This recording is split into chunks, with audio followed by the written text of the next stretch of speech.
Hello guys, welcome back again to my channel. Dunia hyang hi wa choila khat khen sa ki ding a hi in hitila chu hi le Pathenin Mihemte ti la kho hi in hoi nei lam hau ki min asa hitila chu khen sa ding a hi in no se ten a chaina chan ke ananga yu win lang chule subscribe, like, share, comment and bol pi ki deal win song viewers ho khen ti movie to ala chu khen sa ding hitai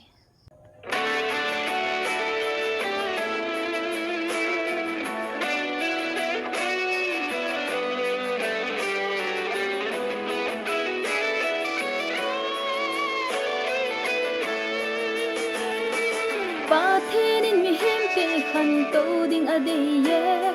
ama thu ni jing in sun ki twa te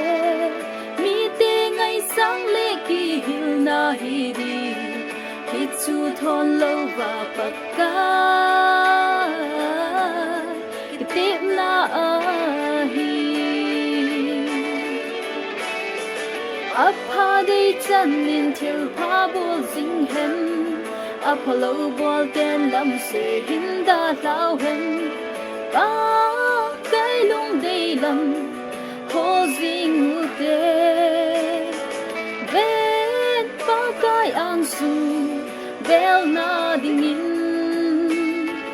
in kho hi a vai ge ngai po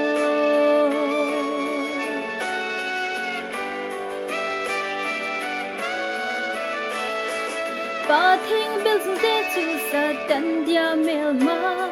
alung sung al hep na do so lo te chu ki pa le lo hin na chang zo lo di hep na zo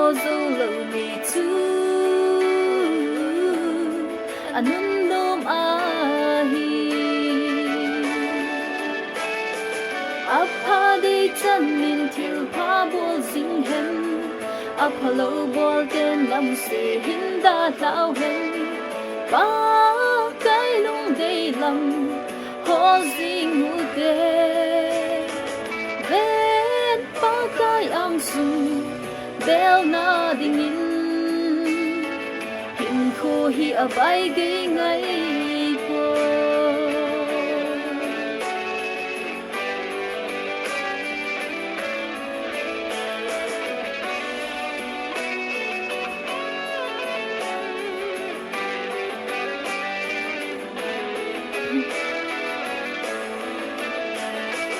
Kim khát tên Pathen ho in chen na nei yui Kim khát tên in chen ta sam na nei yui Hau na le vai na ama a kon go Amma lung thai na ding na La ho hi na Apha de chan nin thil pha bol jing hen Apollo ball ten lam se hinda lao hen ba kai lung dei lam ho jing u te ven ba kai ang su bel na ding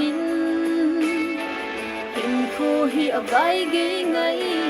po in kho hi a vai ge